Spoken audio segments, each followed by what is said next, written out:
Selamat siang, sahabat jiwa. Kembali lagi di acara Bincang Jiwa siang hari ini, hari Kamis 15 April 2021. Nah, acara Bincang Jiwa hari ini akan dipandu oleh saya sebagai host. Pratina Dasani akan memandu acara selama kurang lebih 30 menit ke depan. Untuk sahabat jiwa yang nanti ingin bertanya atau berkomentar, bisa langsung menuliskan komentar atau pertanyaannya di kolom komentar live streaming kami di Facebook PPJ Rumah Sakit Jiwa Mutiara Sukma. Sebelumnya, saya mau mengucapkan selamat berpuasa dulu untuk sahabat jiwa yang sedang menjalankan ibadah puasa. Untuk bincang jiwa siang hari ini, kita akan membahas mengenai interaksi obat dan makanan. Nah, ternyata obat-obat yang kita konsumsi itu bisa berinteraksi dengan makanan yang kita konsumsi sehari-hari. Apakah interaksinya itu menguntungkan atau bahkan merugikan buat kita? Nah, di sini akan kita bahas bersama-sama dengan narasumber kita yang sudah ada di tempat ini, yaitu Apoteker Rudrika Derajati atau disebut Mbak Rika ya, bisa dipanggil Mbak Rika.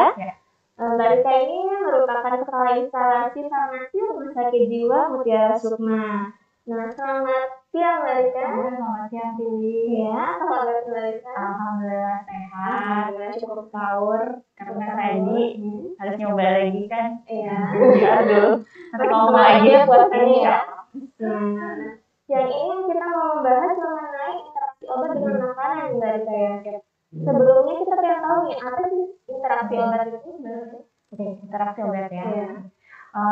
Sebelumnya, Assalamualaikum warahmatullahi wabarakatuh. Saya ucapkan selamat melaksanakan ibadah puasa kepada sahabat jiwa yang melaksanakan ibadah puasa di bulan suci Ramadan. Semoga amalan yang kita laksanakan selama bulan suci Ramadan membawa keberkahan buat semuanya ya. Amin amin ya rabbal alamin. Oke, interaksi obat ya. Jadi interaksi obat ini merupakan suatu perubahan efektivitas dari suatu obat. Nah, apa yang mempengaruhi perubahan efektivitasnya itu pertama bisa karena penggunaan obat. Jadi kita menyebutnya interaksi obat dengan obat. Yang kedua bisa karena pengaruh makanan. Nanti akan kita bahas nanti interaksi obat dengan makanan. Yang ketiga itu bisa karena penggunaan obat herbal. Apa adanya senyawa atau suplemen-suplemen kimiawi yang dipakai. Karena dikonsumsi banyak sering dikonsumsi ya. Nah, ini pun sebetulnya interaksi obat ini nggak serta-merta ketika minum obat ini, makan ini pasti ada interaksi, enggak juga. Jadi itu nanti akan kita bahas lebih lanjut lagi ya di sini. Nah, tapi yang perlu diperhatikan juga memang ada beberapa golongan pasien ya. Jadi beberapa pasien harus diwaspadai karena kemungkinan untuk muncul interaksi obat itu lebih besar. Contoh pada pasien usia lansia. Jadi pasien lansia, pasien tua, atau yang sudah lanjut usia ya, di atas usia 60 tahun. Kemudian juga ada pasien yang mengkonsumsi lebih dari satu macam obat. Kemungkinan interaksi obatnya ada, tapi juga belum tentu pasti muncul. Kemudian yang rentan untuk muncul interaksi obat ini juga golongan pasien yang memiliki kemampuan ginjal atau hatinya sudah mulai menurun. Iya, jadi jadi tidak serta-merta minum obat ini, makan ini, pasti interaksi obat dan juga. Ya, kadang kita menemukan nih di internet, interaksi ini sama ini. Apakah berarti belum tentu semua itu akan bisa terjadi di kita ya? Iya, individunya masing-masing. Nah, tadi seperti yang dikatakan dari saya, ada interaksi itu bisa mengubah efektivitas gitu ya. Nah, berarti kan ada efeknya terhadap diri kita yang konsumsi. Apakah efek-efek itu menguntungkan atau bahkan merugikan di kita? Nah, dia kita akan bahasnya dari interaksi obat dengan makanan nih. Nah, ada efek yang menguntungkan, ada efek yang merugikan.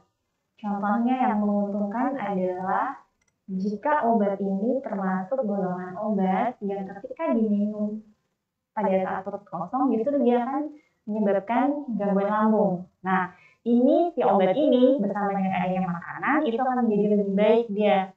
Makanya obat ini beberapa obat tertentu harus diminum justru sesudah makan.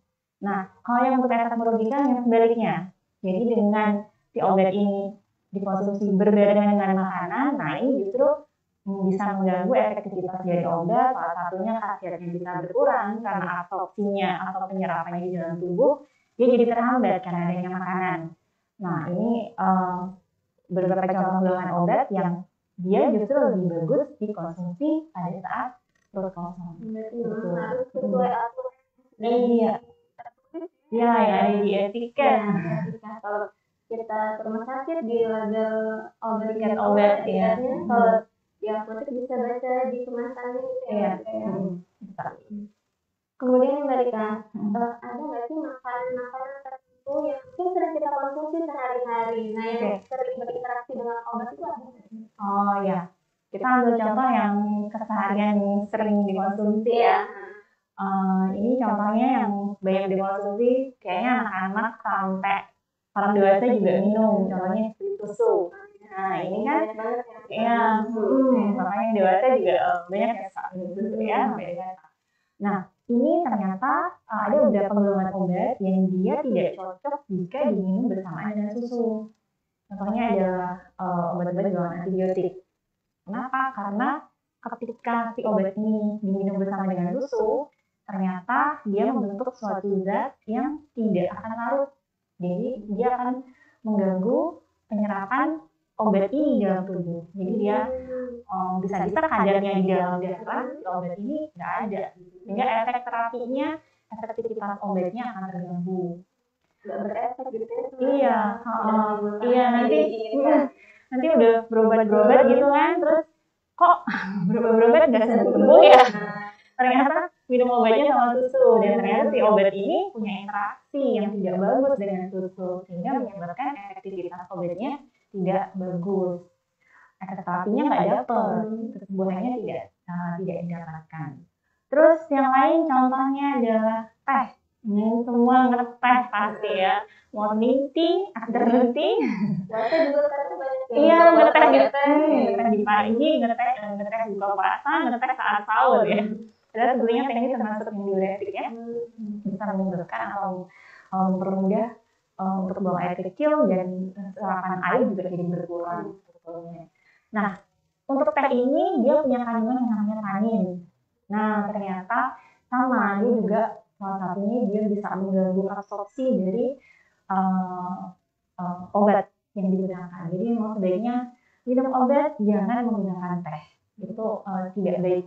Jadi paling baik memang minum obat adalah dengan menggunakan air putih. Iya. Kemudian, nah ini lagi yang sering diminum, kopi. Semua kopi pasti ini. Iya. Makanya kalau di ruangan kita ya di farmasi itu aktivitas pagi selesai morning briefing ngopi. Harus dia kopi. Ya, kafe-kafe banyak soalnya. Oke, ini juga harus diperhatikan bahwa kandungan kopi di sana adalah kafein. Nah, ini juga tidak mempunyai efeknya tidak bagus kalau minum obat berbarengan dengan minum kopi. Karena salah satunya kopi sendiri dia sudah punya efek bisa muncul gangguan tidur, jadi yang susah tidur, minum kopi kok nggak bisa tidur, memang itu bisa terjadi. Kemudian juga bisa terjadi gangguan ini peningkatan denyut jantung. Nah, ya, jadi deg-degan gitu ya. Iya, nah ini juga kalau dia minum bersama dengan obat-obatan, nah ini nanti contoh obat-obatan yang dia ada obat yang merangsang senang pusat, nah ini nanti efeknya akan menjadi meningkat si obatnya. Ini jadi nggak cocok kalau sama kopi. Kemudian ada lagi, nah ini semuanya juga banyak nih, nggak terasa nih sebetulnya. Ini alkohol. Ya, alkohol ini biasanya kita mikirnya alkohol tuh minuman aja gitu ya. Padahal nggak juga. Jadi salah satu alkohol itu juga ada di dalam makanan. Contohnya adalah poteng. Poteng yang jatuh kancap kopi. Waduh. 27 hari lagi lebaran, insya Allah. Ini udah minum poteng, sama makan poteng, jajan campurnya kopi terus minum obat. Nah ini udah nggak kebayang ya gimana. Nah kalau untuk alkohol hampir semua obat kontraindikasi ya, dalam artian tidak diperbolehkan minum alkohol, bahkan selalu diingatkan, disarankan siapapun pasien yang sedang mengkonsumsi obat atau dalam masa terapi sebaiknya tidak mengkonsumsi alkohol. Jadi bukan hanya minuman, termasuk makanan-makanan yang kemungkinan memang menghasilkan alkohol, makanan-makanan yang fermentasi seperti itu. Jadi sebaiknya dikurangi.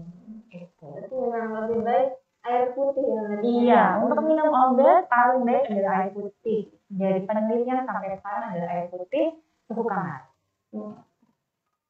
Tadi kan ada membahas susu nih Mbak Rita. Susu berinteraksi dengan antibiotik, beberapa antibiotik. Nah itu bisa menggunakan aktivitasnya. Iya.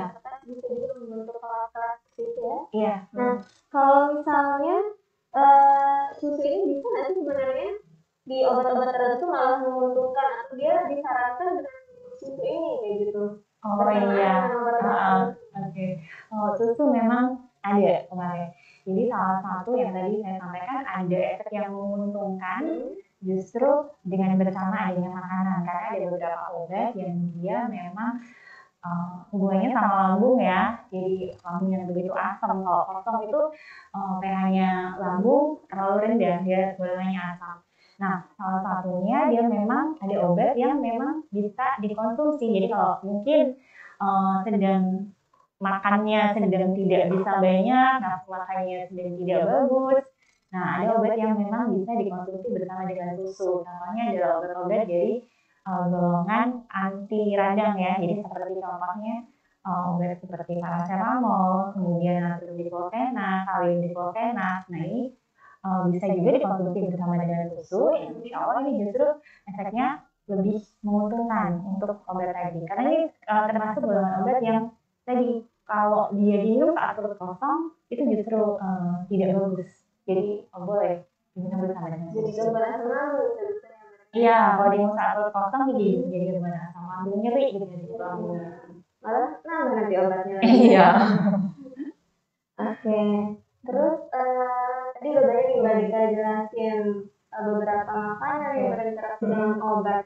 Nah, untuk pasien serta keluarga pasien nih yang menemani minum obat, apa aja yang harus diperhatikan untuk menghindari interaksi obat dengan makanan yang dapat merugikan gitu. Oke. Jadi yang paling harus diperhatikan ya, ini terutama untuk KW jiwa yang mungkin ada keluarganya atau mungkin ada anggota keluarganya sedang berobat. Ini yang paling harus diperhatikan pertama kali adalah selalu baca label kemasan obat. Jadi selalu dibaca tuh, biasanya kalau dapat obat sirup gitu kan ada tuh brosurnya. Nah, silakan dibaca di situ.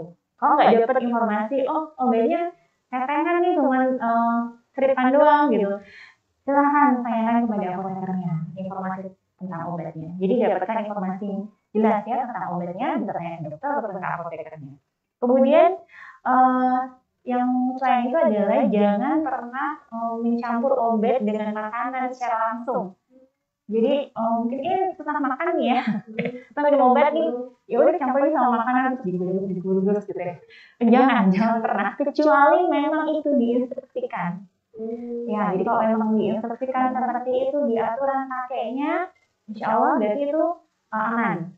Tapi kalau tidak ada instruksinya, tolong jangan dicampur dengan makanan. Kan kadang banyak kayak pahit, nasi kan dicampur aja nih sama nasi gitu, sama bubur gitu. Iya. Kalau nggak ada instruksi berarti sebaiknya jangan supaya optimal terapinya, efektivitas obatnya juga maksimal, itu yang diharapkan. Kemudian juga jangan mencampur obat dengan air panas atau air hangat, karena suhu yang cukup tinggi, bukan tinggi juga sih, itu juga sudah di atas suhu kamar, sekitar 40 derajat ke atas, itu sebetulnya juga mempengaruhi efektivitas dari obat.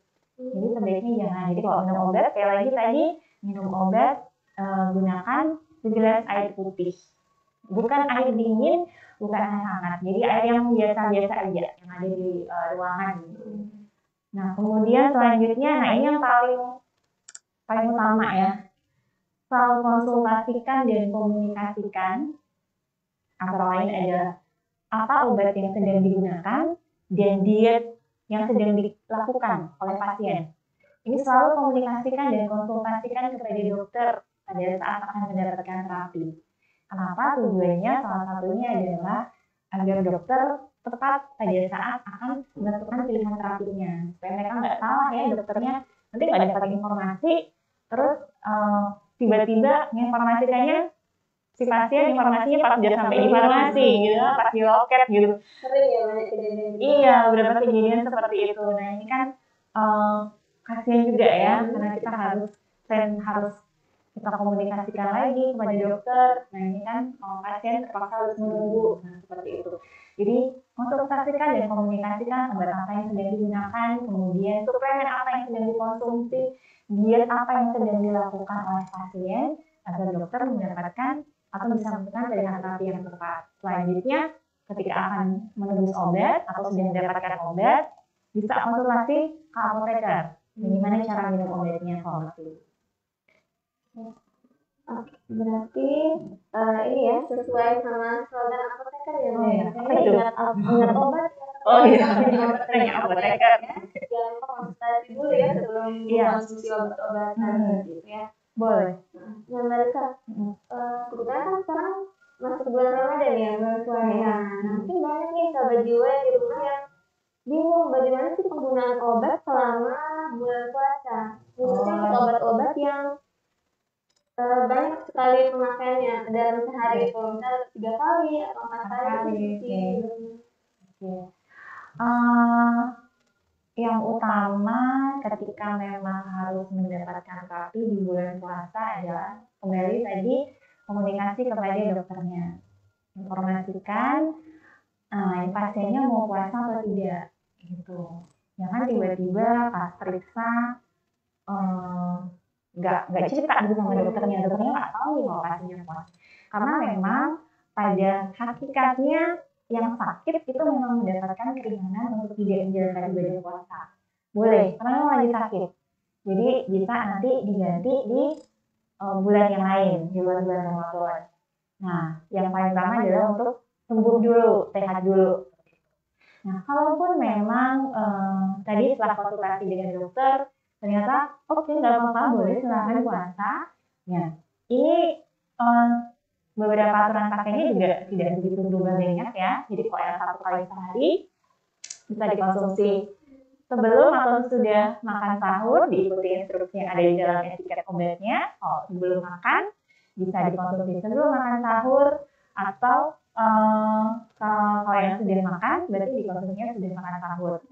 Kalau 1 kali sehari bisa juga di sesudah buka puasa. Jadi tergantung ya di instruksinya minumnya pagi atau malam atau sore gitu. Kalau pagi ya berarti saat makan sahur. Kalau yang sore atau malam berarti sesudah buka puasa. Berarti kembali lagi sesuai instruksi yang ada. Iya, sesuai yang ada di etiketnya, diikuti instruksinya.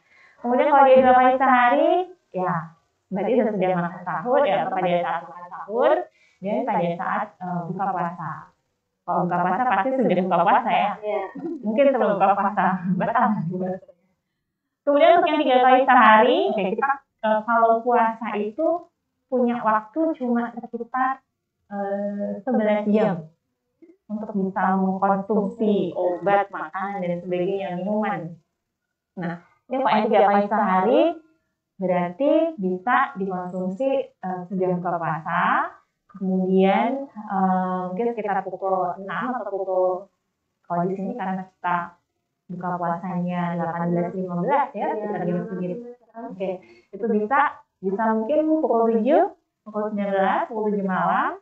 Kemudian yang kedua diminum pukul 23 malam. Jadi ya jam 11 harus makan, minum obat ya. Tidak bisa dalus ya. Pulang dari masjid. Kemudian yang selanjutnya bisa diminum pada saat makan sahur. Itu 3 kali sehari. Kemudian kalau yang untuk 4 kali sehari, wah tambah lemak nih. Iya, bingung nih. Bahkan sebelum puasa ini kadang bingung kan? Iya, Bingung. iya. Kalau untuk yang 4 kali sehari otomatis hanya punya waktu 11 jam. Nah, tapi sekali lagi komunikasikan dulu kepada dokternya. Karena nanti tahu-tahu ternyata sama dokternya nggak boleh harus minum obat ini dan nggak boleh puasa gitu. Ada mungkin beberapa pasien yang ngotot minta puasa. Tapi sekali lagi, yang sakit memang diizinkan untuk tidak berpuasa. Silahkan diambil keringanannya. Yang penting sehat dulu. Jadi kalau sudah sehat, kuat beraktivitas, amalan di bulan Ramadan ini juga lebih maksimal gitu. Jadi paling 4 kali sehari kalau memang diizinkan untuk tetap puasa, berarti itu adalah sekitar tiap 3 jam. Iya, 3 jam. Antara 2,5 sampai 3 jam. Dimulai jam 7, kemudian setengah 9 ya, jam 7, setengah 10 atau jam 10 malam. Kemudian ditambah 2,5 jam lagi, setengah 1 atau jam 1 malam. Nah, nanti yang keempat pada saat makan sahur. Tapi tadi selalu komunikasikan dulu kepada dokternya. Apakah dibolehkan? Iya, atau mungkin bisa diganti dengan terapi yang lain. Ini dokternya nggak tahu nih kalau pasiennya mau puasa gitu kan. Menurut dokternya, oh ini obatnya yang tepat nih. Ternyata mungkin masih bisa diganti dengan terapi yang lain. Mungkin komunikasi. Komunikasi, jangan lupa pokoknya konsultasikan apa yang sedang dilakukan kan, seperti puasa. Iya, iya. Selanjutnya lagi diet tinggi kalori dong. Oh iya, kurangi dulu dan seperti itu. Atau mungkin tadi, saya mau puasa dok. Nanti biar dokter sendiri juga akan memberikan pilihan terapi yang lebih tepat dengan aktivitas pasien. Masih di bulan puasa nih, kalau kita minum obat kan itu kesalahan pencernaan itu kan membatalkan puasa. Oh iya, pasti. Kalau untuk ada nggak sih obat-obat yang kita gunakan tapi tidak membatalkan puasa nih Mbak? Kalau sekarang kan sedang ini vaksin ya, Iya, sedang vaksinasi. Di dalam bulan puasa. Iya. Untuk sahabat jiwa yang ada jadwal vaksinasi selama bulan suci Ramadan, tidak perlu khawatir, sesuai dengan fatwa yang dikeluarkan oleh MUI, Majelis Ulama Indonesia, diperbolehkan. Jadi tetap boleh untuk vaksinasi. Silahkan lanjut gaspol. Supaya sukses program vaksinasinya, karena targetnya masih banyak banget sih. Ya. Kemudian, nah ini ada beberapa obat-obat yang tidak membatalkan puasa. Jadi ini lagi. Nggak semua obat, aduh nggak boleh minum obat, nggak boleh gini, nggak boleh gini. Nah, ada beberapa obat yang memang dia tidak membatalkan puasa meskipun digunakan. Contoh ya, mungkin agak nyontek dulu ya, karena banyak banget nih. Jadi, seperti obat tetes mata dan tetes telinga. Nah, obat tetes mata dan tetes telinga ini boleh digunakan pada saat puasa. Yang nggak boleh adalah tetes hidung. Ya, tetes hidung itu tidak boleh karena dia memang masih ada nyambung dengan saluran katup di saluran pencernaan. Jadi dikhawatirkan ketika diteteskan itu ada yang gelontor masuk. Karena ini kan buat puasa. Kalau dia ada sesuatu yang masuk di saluran pencernaan kita. Jadi kalau obat tetes mata, tetes telinga tetap bisa digunakan, silahkan. Kemudian obat-obat yang diabsorpsi melalui kulit, obat-obat salep, obat krim, yang plester tempel-tempel gitu, nggak apa, silahkan digunakan. Kemudian obat yang digunakan melalui vaginal atau suppositoria boleh, silahkan digunakan karena dia tidak masuk ke saluran pencernaan, boleh. Selanjutnya obat, ini obat yang disuntikkan, tadi contohnya obat vaksin ini, boleh. Dia disuntikkan melalui otot atau melalui sendi maupun vena. Kenapa dia tidak membatalkan? Karena ini walaupun disuntikkan dia bukan tipe obat yang nutrisi ya. Jadi bukan infus nutrisi. Jadi kalau infusnya jadi dimasukkan nutrisi itu batal ya. Seger terus nanti sampai nggak buka puasa juga kenceng ya. Iya, dia buka puasa itu ternyata jadi itu yang disuntikkan ini intinya tadi dia bukan suatu nutrisi, boleh silakan. Kemudian obat-obat anestesi yang gas oksigen boleh silakan digunakan. Kemudian ini obat-obat yang diselipkan di bawah lidah, biasanya untuk pasien-pasien yang ini untuk yang jantung, untuk obat jantung, ya, nafektoris seperti itu. Biasanya ada beberapa pasien yang mendapatkan obat yang ditaruh di bawah lidah, silahkan, nggak apa-apa. Karena ini berbeda, dia nggak masuk ke saluran pencernaan obatnya. Kalau yang kayak gitu banyak yang khawatir gitu. Oh ya, masuk gitu ya. Padahal sebetulnya enggak. Jadi dia obat-obat yang memang digunakan di bawah lidah, dia memang sudah diformulasikan. Ketika dia nempel di lidah, akan langsung lumer dan dia akan langsung diserap oleh pili-pili atau apa ya, pembuluh-pembuluh darah yang ada di bawah lidah gitu. Langsung dia masuk ke peredaran darah tanpa melalui saluran pencernaan. Jadi boleh digunakan. Kemudian nah ini suka curi-curi, jangan sampai obat kumur tidak membatalkan puasa. Yang membatalkan adalah obat kumur yang ditelan. Itu yang membatalkan ya. Jadi obat kumur tidak membatalkan puasa, yang membatalkan adalah ketika dia ada cairan dari obat kumurnya yang ditelan. Nah itu yang membatalkan. Ya, itu benar-benar ya. Kemudian untuk tadi nih saya mau balik lagi yang obat puasa. Kan tadi ada yang diminum pas sahur dan berbuka ya. Oh iya. Kalau misalnya pada saat berbuka nih, tapi dia obatnya ini sebelum makan seperti itu. Ya. Bagaimana cara kita ya ini juga ujiannya berat kalau untuk sahabat jiwa yang lagi terapi minum obat tapi pengen tetap puasa. Iya, misalkan cobanya. Jadi untuk obatnya harus diminum sebelum makan, ya berarti pada saat buka puasa sebaiknya minum air putih dulu. Ya, dibatalkan puasanya, minum air putih dulu. Nah, habis itu minum obatnya. Tunggu kurang lebih 30 menit kemudian baru makan yang menu buka puasanya gitu. Jadi si obatnya tetap bisa obatnya tetap efektivitasnya tidak terganggu dengan adanya makanan.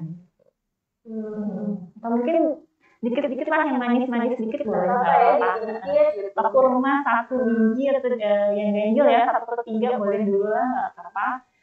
Tapi kalau untuk yang menu yang agak gedenya mungkin nanti berarti 30 menit sesudah obatnya. Kalau memang obat itu harus diminum sebelum makan. Karena memang untuk obat-obat yang sebelum makan, idealnya sebetulnya 1 jam ya. 1 jam sebelum makan idealnya. Iya, 1 jam sebelum makan, saat perut masih kosong, tetapi ya aktivitas cukup banyak ya. Takut-takutnya malah jadi lupa, ya kalau bisa sih 30 menit sebelum makan lah. Itu tadi untuk obat-obatnya sebelum makan. Kalau banyak kan nggak pertanyaan dari sahabat juga ada mungkin ya yang masih bingung. Kalau setelah buka apakah kita harus makan berat yang besar nasi gitu? Oh ya. Bisa makan roti atau apa gitu? Oke. Apalagi untuk yang harus minum obat di tengah malam ya. Nah ya kan bingung ya harus makan nasi lagi dan nanti gendut gitu kan. Makan malam ya, karbo lah gitu.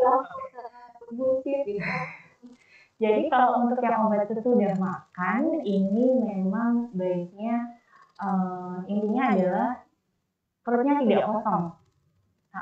Jadi perutnya tidak kosong karena takutnya tadi ya kalau si obat-obat ini diminum saat perutnya terlalu kosong. Jadi pengosongan lambung ini, perut ini itu butuh waktu sekitar 3-4 jam. Jadi ya sahabat jiwa tolong diperhatikan kapan terakhir makan gitu ya, terus kapan mau minum obat, kira-kira diperhitungkan. Kalau memang saya udah makan 6 jam yang lalu gitu misalkan ya, wah berarti saya minum obat tapi banyak yang sudah makan. Nah ini bisa, yang penting jangan sampai kosong, boleh konsumsi roti, mungkin agak roti ya, agak bisa mirip-mirip nasi gitu karena kan makanan pokok kita masih nasi. Atau kentang boleh silahkan, mungkin diisi dulu perutnya, jangan sampai kosong, dan obatnya diminum mungkin kurang lebih 15 menit sesudah makan ya. 15 menit atau langsung gitu nggak habis makan langsung gitu minum obatnya itu bagaimana? Ya, ini tergantung instruksinya juga ya. Jadi silahkan dilihat di etiket obatnya, kalau instruksinya segera setelah makan, karena ada beberapa obat yang harus seperti itu. Segera setelah makan, nah itu berarti selesai makan langsung minum obat. Tapi kalau untuk yang sesudah makan, ini mungkin idealnya adalah di 15 sampai 30 menit sesudah makan. Jadi ditunggu dulu dan buru-buru. Ya, jangan buru-buru. Biar turun dulu. Ini kejar-kejaran obat. Biar penyerapannya bagus juga ya mereka, berefek gitu di kita ya. Terus untuk penggunaan obat gimana kan tadi sering nih kadang juga kalau antibiotik gitu kan harus tiap 8 jam, kalau 3 kali sehari, kalau yang 4 kali sehari harus tiap 6 jam. Apakah itu berlaku juga untuk obat-obat yang biasanya kita minum, obat pilek lah, obat batuk lah, seperti itu? Itu harus takut nggak dia gitu Mbak Rita? 8 jam, 6 jam? Memang yang paling harus diperhatikan sahabat jiwa pada obat antibiotik, ceknya di etiket itu pasti biasanya diinfokan habiskan. Nah, jadi obat antibiotik ini harus dihabiskan, nggak boleh karena kita sudah merasa lebih baik baru minum 2 hari udah sehat gitu kan, terus nggak minum lagi. Padahal obatnya sudah disiapkan oleh dokter atau disiapkan terapinya untuk 5 hari, minimal 5 hari antibiotik. Nah, ini harus segera dihabiskan, harus dihabiskan sesuai dengan terapi yang diberikan. Nah, untuk antibiotik ini memang yang paling utama adalah waktu minumnya. Jadi kalau obatnya diminum 3 kali sehari, berarti diminumnya tiap 8 jam. Jadi dilihat nanti jamnya, jadi kalau yang 2 kali sehari, tiap 12 jam. Kalau yang 1 kali sehari, berarti tiap 24 jam. Nah, ini kembali lagi, memang kalau untuk antibiotik tadi, karena si antibiotik ini, dia akan bekerjanya lebih maksimal atau lebih optimal, karena dia memang hubungannya dengan kadarnya si antibiotik di dalam darah. Itu harus selalu dijaga. Itulah kenapa kalau antibiotiknya 3 kali sehari, tiap 8 jam. Jangan, kalau bisa jangan terlalu rendah, jangan terlalu lebih. Karena takutnya tadi kadar antibiotik di dalam darahnya ini yang harus selalu dijaga. Nah, kemudian untuk obat-obat yang lain, nah memang kayak seperti obat pilek, seperti itu ya, obat-obat keseharian gitu. Nah, ini memang bisa juga kita menggunakannya atau mengkonsumsinya dengan mempertimbangkan waktu tidur. Boleh. Jadi kalau memang 3 kali sehari, biasa saya tidur jam 12, biasa bangun jam 5 misalkan. Itu berarti ada sekitar waktu itu adalah sekitar 19 jam. Ya, silahkan dibagi waktunya. Di etiketnya diinstruksikan 2 kali sehari. Berarti kalau saya punya waktu 19 jam, berarti bisa saya minum tiap 10 jam boleh. Tapi dikurangi dengan waktu tidur. Iya, kalau ya dari kasih. Tapi yang paling utama untuk antibiotik memang yang paling takut. Jadi kalau memang 1 kali sehari usahakan 24 tiap 24 jam. Kalau 2 kali sehari pagi terus yang malam terus. Jadi itu yang diperhatikan. Kalau 3 kali ya berarti tiap 8 jam. Kalau yang 4 jam berarti tiap 6 jam. Ini khusus antibiotik ya. Jadi memang biasanya kalau beberapa pasien ya sahabat jiwa, kalau dapat konsumsi antibiotik, biasanya disarankan sih nggak puasa dulu. Kalau di puasa sebaiknya tidak di puasa dulu, supaya tadi terapi yang diberikan bisa maksimal, cepat sembuhnya. Kayaknya ada pertanyaan ya dari sahabat jiwa, dari kolom komentar kita.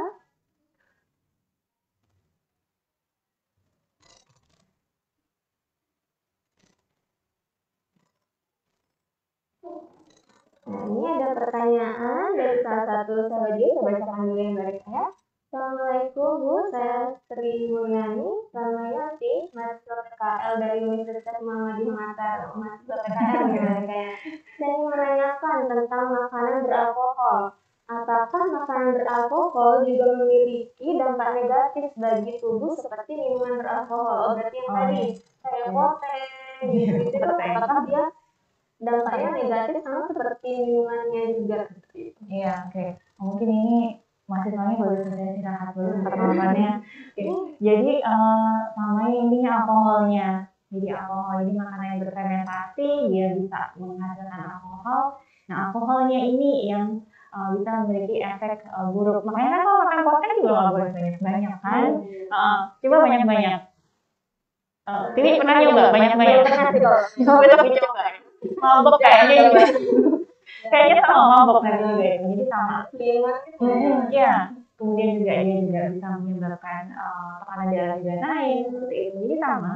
Karena alkoholnya yang bermasalah, yang menyebabkan masalah di sana. Jadi seperti tadi di awal untuk makanan atau minuman yang mengandung alkohol cukup tinggi, nah sebaiknya tidak dikonsumsi dulu jika sahabat jiwa sedang terapi obat atau sedang minum obat, hindari dulu.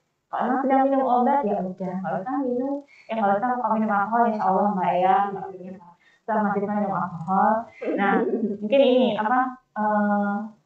makanannya, tape ketan, tape beras, yang tape deh itu, tape pohon juga kan bisa juga apa lagi ya? Banyak ya kayak makanan berfermentasi yang menghasilkan alkohol. Kalau sedang terapi minum obat sebaiknya tidak dikonsumsi dulu. Dan kalau konsumsi jangan banyak-banyak. Dalam batas yang normal gitu. Kalau tidak sedang minum obat ya, kalau sedang minum obat sebaiknya memang tidak usah dikonsumsi dulu. Artinya. Tapi kalau misalnya udah normal, misalnya dalam keadaan sehat, oh ya, nggak apa-apa ya boleh. Yang wajar gitu ya. Jangan yang euforia. Karena lebaran aduh pengen foto nih jadi makannya banyak-banyak. Gitu. Oke. Kemudian tadi kalau misalnya nih untuk obat-obatan lupa nih minumnya Mbak yang tadi sebelum makan. Yang sebelum makan kan tadi aduh udah terlanjur makan misalnya gimana nih obatnya apakah masih boleh diminum atau dilewatkan saja? Tetap bisa diminum tapi ada syaratnya. Mungkin ini ya lagi buka puasa sajian hidangannya makan terus balik obat itu belum diminum ya sebelum makan. Nah kalau obat yang memang diinstruksikan harus diminum sebelum makan, ini kalau kelewat ya, ini baru bisa minum 2 jam sudah makan. 2 jam ya. Jadi tunggu 2 jam sudah makan. Berarti ya lumayan. Jadi pilihannya adalah 30 menit sebelum makan atau 2 jam sudah makan. Jadi mungkin disabarkan kita sedikit ya daripada apalagi 2 jam sudah makan ini khawatirnya justru bakal benar-benar terlewatkan karena makan aktivitas yang lain udah berapa kali aja tidur jadi mungkin ya salah HP kan sekarang banyak yang mengingatnya remindernya jadi kalau misalnya juga ada yang sedang terapi obat bisa awal ditulis di HP gitu ya pakai reminder saya tidak lupa. Bisa juga ya berarti minta keluarga gitu untuk bisa dan juga informasi ke keluarga lagi minum obat ini gimana gitu. Tapi membantu juga ya saling mengingatkan kayak gitu agar tidak terlupa gitu minum obatnya. Oke baik, sangat bermanfaat sekali ya tadi informasinya. Mungkin masih ada pertanyaan ya dari sahabat jiwa yang sedang menonton. Wah, saya jangan baca. Coba sambil untuk baca. Jadi ini terkait interaksi obat dan makanan. Beberapa terakhir saya mengatur pola makan dengan mengkonsumsi teh hijau. Teh hijau setiap selesai makan. Dikarenakan puasa, teh hijau ini saya minum selama sahur saja. Nah, selama beberapa hari saya mengalami diare sehari lebih dari 5 kali. Nah, saya tidak tahu penyebab diare itu apa, tetapi saya memutuskan untuk minum obat diare. Apakah bisa nih saya tetap minum teh hijau selama saya diare dengan terkait minum obat diare tersebut? Gitu. Jadi teh hijaunya memang rutin berarti dikonsumsi sama anak-anak kita ya. Nah, untuk di bulan puasa ini kebetulan diare ya tadi 5 hari. Nah, bagaimana nih Mbak? Jadi ini biasanya ini yang menanya udah ada namanya. Aduh saya. Jadi tadi kalau tidak salah ya memang rutin mengkonsumsi teh hijau, tetapi pada saat puasa hanya diminum di pagi hari saat sahur. kemudian mengalami diare 5 kali ya. Kemudian minum obat diare, dan ditanyakan apakah boleh tetap bisa mengkonsumsi teh hijau dan obat diare. Ini konseling jadinya deh. Panjang ya. Oke, usahakan untuk menjawab dengan singkat dan insya Allah bisa memberikan solusi ya. Jadi diare banyak macamnya. Maaf, kami juga tidak tahu penyebabnya. Bisa juga makanan yang dikonsumsi, bukan karena teh hijaunya. Mungkin ada makanan-makanan yang di luar kebiasaan, atau mungkin juga karena kondisi lambung. Ini baru 3 hari puasa, mungkin kondisi pencernaan lambungnya agak kaget gitu ya. Bisa jadi seperti itu juga penyebabnya. Jadi maaf, kami juga tidak bisa menentukan apa penyebab diarenya, karena penyebab diare banyak. Tapi intinya kalau diare memang tidak jelas penyebabnya, boleh silahkan minum obat diare. Tapi obat diarenya yang apa nih? Nah, ini banyak obat diarenya. Oke.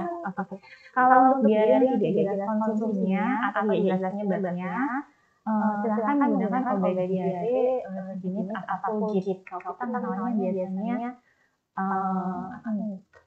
Nyudiatap ya. Itu silahkan. Untuk diare yang kita tidak tahu yang tidak jelas. Justru jangan dihentikan atau dimanfaatkan diarenya. Ini kan nggak tahu penyebabnya. Kami juga tidak bisa mengatakan penyebabnya hijau. Karena ini juga harus dicek kembali tadi. Kami harus tahu konsumsinya apa aja selama 3 hari ini ya, 3 hari puasa ini. Karena tadi jadi juga pencernaannya agak kaget sama begini.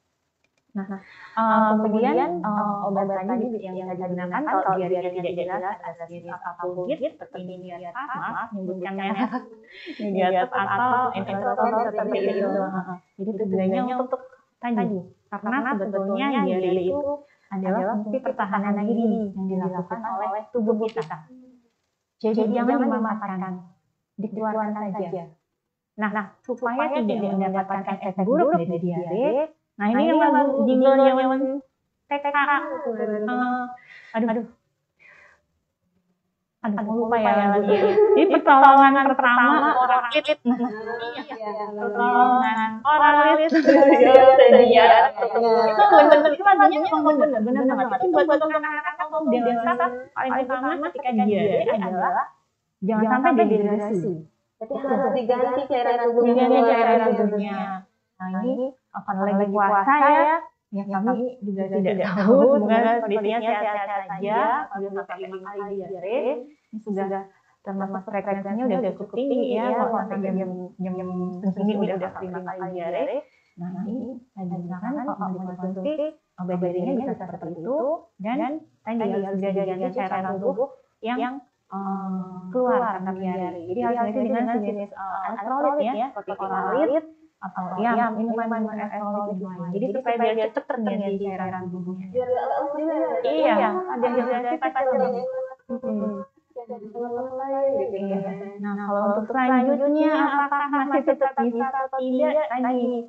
Karena kami juga tidak bisa mengatakan bahwa teh hijau penyebabnya, karena kan beberapa hari sebelumnya sudah mengkonsumsi. Sepertinya tadi kalau dari informasinya tidak terjadi apa-apa ya. Iya.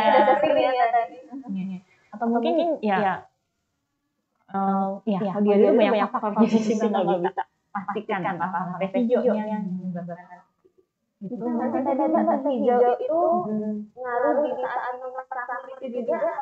Dan tadi sebenarnya ada ngomongin sahur gitu. Sahur ya, saya juga karena teh ini dia termasuk diuretik sebetulnya. Jadi dia menghambat penyerapan cairan. Menghambat cairan itu kenapa? Coba dicek. Makin sering minum teh, pasti sering belakang. Itu jadi dia akan jadi itu keluarnya tuh air yang harus dilakukan oleh usus di saluran pencernaan. Dia tidak terserap, dia naik sama si teh ini dan dia keluar jadi memang makanya paling disarankan tidak minum teh saat sahur maupun saat buka puasa atau selama Ramadan ini gitu. Atau kalau minum ya mungkin yang biasanya minum sampai 3-4 gelas mungkin ya dikurangi 1 gelas aja. Kadang kan soalnya ada yang harus minum Teh manis gitu, minum es. makan nasi, lawannya harus teh gitu. Iya, itu juga ada efeknya. Harus dikurangi gitu ya. Kita dikurangi. Ini masih ada pertanyaan lagi.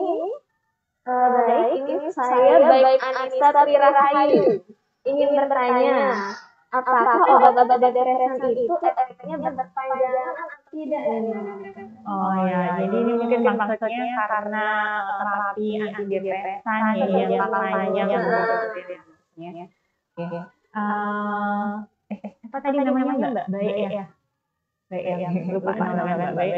Baik. Ini kalau untuk mengkonsumsi obat-obatan yang paling utama adalah konsumsi obat-obatan sesuai dengan instruksi. Ya, sesuai instruksi yang ada di etiketnya. Termasuk juga instruksi dari dokternya. Instruksi dari apotekernya ketika menjelaskan ini minumnya 2 kali sehari. Ini diminumnya 1 kali sehari, cukup 1 kali saja. Jadi jangan berlebihan gitu.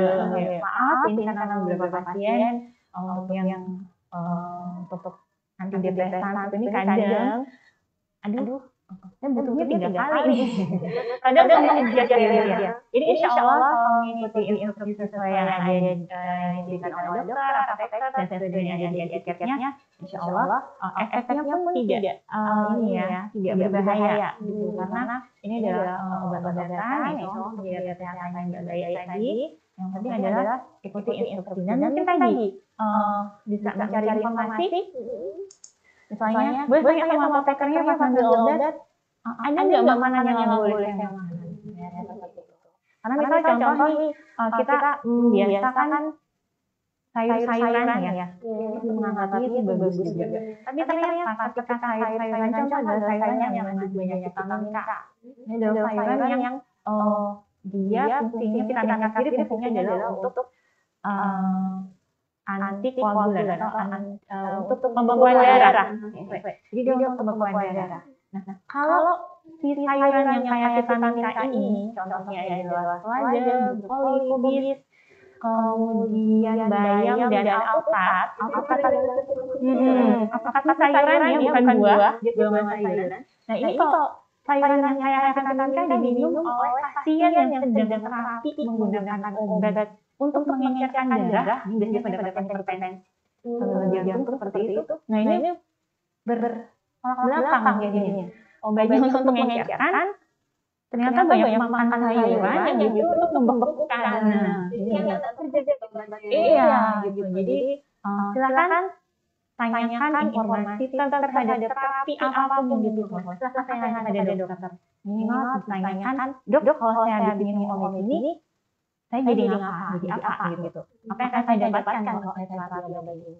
Kalau sudah pada saat benar-benar stres atau mengambil obat, tanya sama apotekernya, boleh tanyakan apa terkait dengan efek sampingnya apa, ada apa mungkin yang harus saya hindari, silakan bertanya.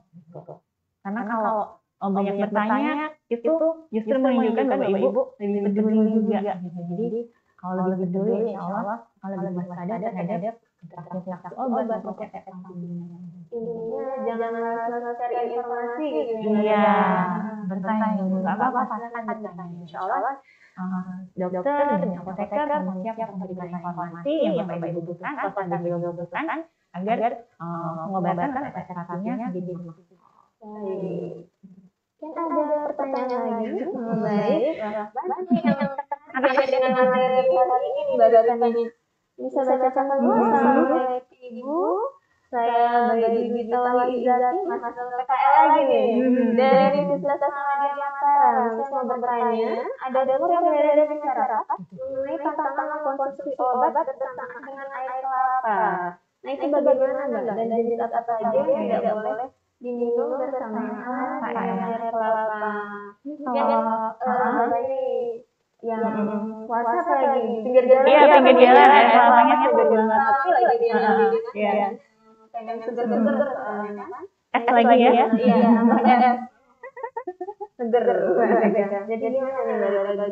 Pertanyaannya untuk konsumsi obat bersamaan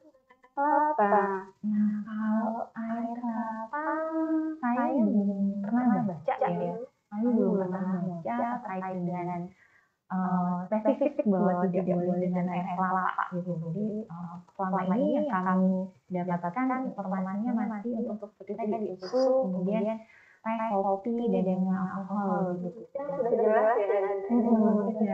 Untuk air kelapa kami pernah ya mendapatkan informasi bahwa nggak boleh sama obat, nggak boleh sama air kelapa. Tapi kembali penelitian menunjukkan bahwa yang paling baik untuk minum obat adalah air putih yang suhu ruangan.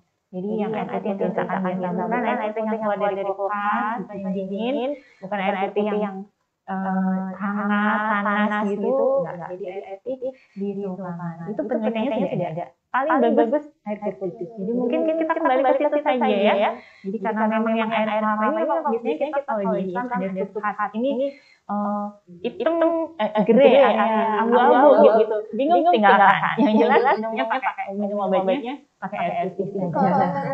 Agak digedar gitu ya. Oh iya, karena itu juga banyak zat-zatnya, kelapa juga banyak kandungannya baik untuk tubuh tadi. Seperti contoh sayuran dan kandungan vitamin K baik untuk tubuh. Tapi ketika ketemunya sama pasien yang sedang dapat pengobatan untuk obat yang untuk mengecerkan darah, maka sayuran dengan kandungan vitamin K yang cukup tinggi sebaiknya dihindari dulu supaya obatnya bekerja dengan maksimal. Nanti kalau memang obatnya sudah di stop, bisa dikembalikan untuk konsumsi lagi. Dan masih ada pertanyaan lagi sepertinya.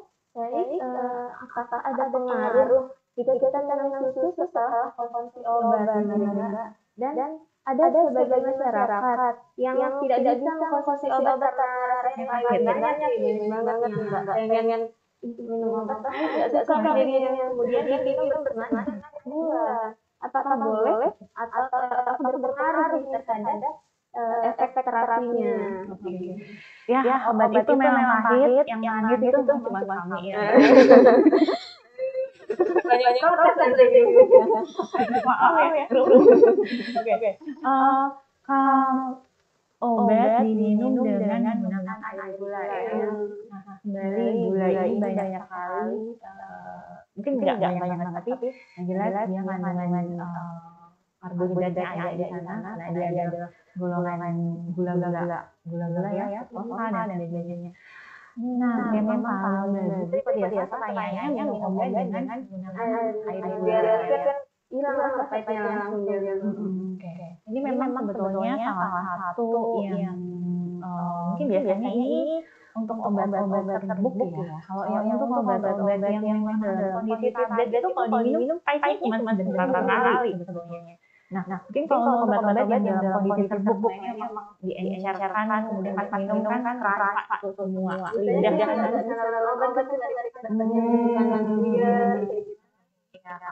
Nah, ini memang ya sebetulnya salah satu yang jadi solusi seperti di kami ya di farmasi untuk pasien anak biasanya kami berikan tambahan pemanis memang yang sediaan pupuk. Tapi sekali lagi ya kalau memang bisa diusahakan untuk minumnya dengan menggunakan air putih karena si air gula ini tadi juga kita takutnya dia juga ada interaksi karena obat itu banyak sekali sebenarnya. Jadi kita takut nanti ada interaksi yang tidak diharapkan. Nah, tapi kalau sekali lagi yang paling utama adalah ketika saat kita mengkonsumsi obat ini misalnya obat baru kan dulu nggak pernah minum obat ini sekarang obat ini tolong diperhatikan ada nggak perubahan yang memburuk dalam artian kalau habis minum obat ini kok saya gatal ya kalau habis minum obat ini golongan saya jadi sakit misalnya seperti itu. Jadi kita sendiri juga harus aware, harus perhatian ketika kita mengkonsumsi obat apakah dengan penggunaan obat kita menjadi lebih baik atau justru ada efek yang kok jadi gini rasanya gitu. Iya, kita konsultasi kembali bisa ke dokternya atau bisa ke tempat tadi disebut obatnya.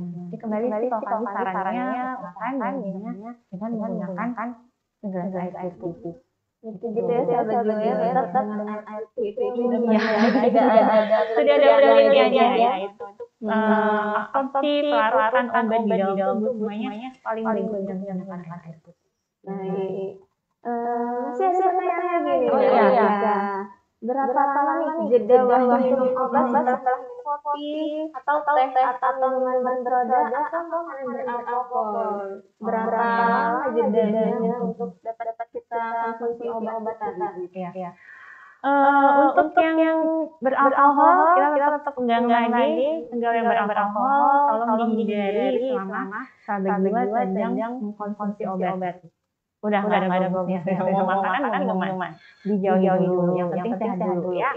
Nah, kalau untuk yang teh dan kopi, nah ini mungkin sebaiknya dikurangi. Pertama, kurangi dulu kadarnya. Atau frekuensi minumnya. Kalau memang lagi konsumsi obat atau sedang dalam terapi obat, yang biasanya bisa 3 gelas, 4 gelas, dikurangi gula, kalau bisa 1 gelas saja.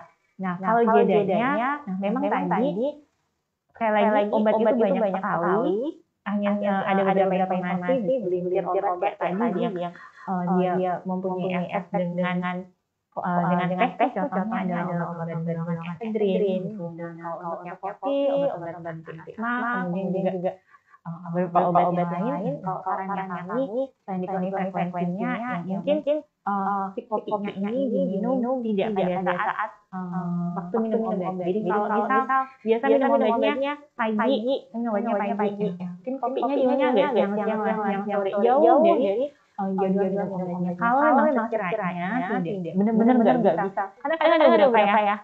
Nggak minum teh, nggak minum kopi, pusing. Lemas ada gitu. Iya. Kok memang kiranya, aduh nggak bisa nih, harus minum kopi. Kurangi dulu frekuensinya, kemudian berikan jarak cukup lama antara minum obat dengan konsumsi kopi atau tehnya. Tapi saran kami tadi dihindari saja dulu kalau bisa, jika memang sedang dalam masa terapi. Tunggu dulu nanti udah sehat optimal, berlebihan ya jangan berlebihan. Penyakit lain iya nggak baik ya. Sepertinya sudah tidak ada pertanyaan ya dari sahabat jiwa. Saya ini ternyata antusias mungkin dari karena ini kan sesuatu yang kita temui hari-hari. Iya. Sering juga kita lagi orang-orang yang minum obat secara rutin gitu. Nah, udah ternyata nggak terasa nih Marika udah 30 menit nih kita ngobrol di sini ya. Udah hampir sejam saya ya. Krunya udah udah